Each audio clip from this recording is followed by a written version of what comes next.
So, Revy back here to talk to you today about the latest episode of Black Clover, number 83, Burn Into, which is a very fitting title. If you've seen the episode, you know what I'm talking about, because that was just such a great line, and just like his monologue leading up to that, and just, oh, I love it. He just used black meteorite to just burn through Longris, and then unfortunately he destroyed both of the crystals in the process, which, that sucks, because we all know that Asta won. He kicked his butt. Like, straight up. There's no ifs, ands, or buts about it.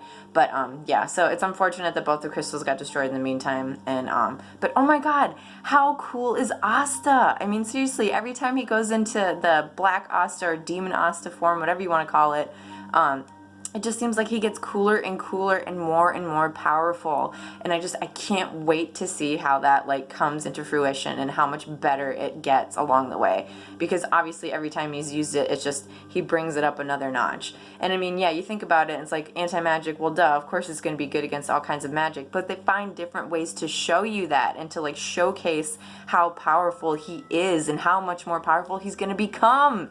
And I'm sorry, I'm just getting really excited about it because it was just such a great episode. But even though it was such a great episode, I'm still at kind of a loss for words for what else to say. I mean, the first half of the episode is all action-packed. That's where, you know, the fight finally comes to fruition and starts and ends and blah, blah, blah. And Longris is finally defeated, thank God, because that little POS deserved it. I mean, come on. He was just asking for it. Whatever. And then the second half is kind of just leading up into the next fight with Noelle and and that creepy guy, which I'll get back to him in a second.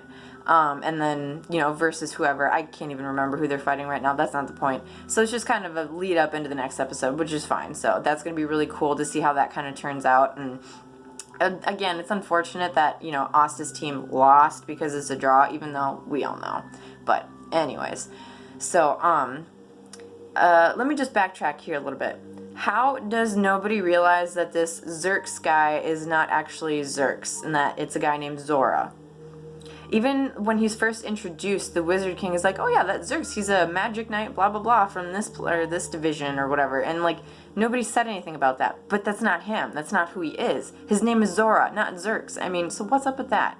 I'm sure that's something that'll get answered soon enough, and whatever. And it was kind of cool to see him come around a little bit, like where he was, just kind of a jerk and hated his two teammates, and then finally at the end, where even though it's a draw, like, everybody knows that they won, really, when it comes down to it, and he, finally sort of softened up a little bit, if you want to call it that. And I mean, I think a lot of his problem with Asta was just he saw a lot of himself in him, and that's like how he used to look up to the Magic Knights when he was younger, until the whole tragedy with his father being killed by one of them. So it was nice to see him, like, come around a little bit. And another thing that I thought about is Gordon. So what the heck is his skills? What can he do? Because otherwise, all he does is sit there and talk super quiet and really creepy and look like Marilyn Manson, which I don't think that's a skill. I mean, maybe it's a skill, but it's definitely not a magic skill. But anyways, I think it has something to do with the journaling that he's always talking about, how he journaled this and that about all these people. And, like, I think that maybe there's something to do with that, and, like, that's, like, his power could actually be really powerful and really useful sometime later down the line, and we just don't know it yet. Like, maybe not exactly like, but something similar to, like, Death Note, where, like, he can write something down and maybe something happens. Like, not necessarily like Death Note, where what he writes, becomes true, but anyways, that's just my speculation and my thoughts about it.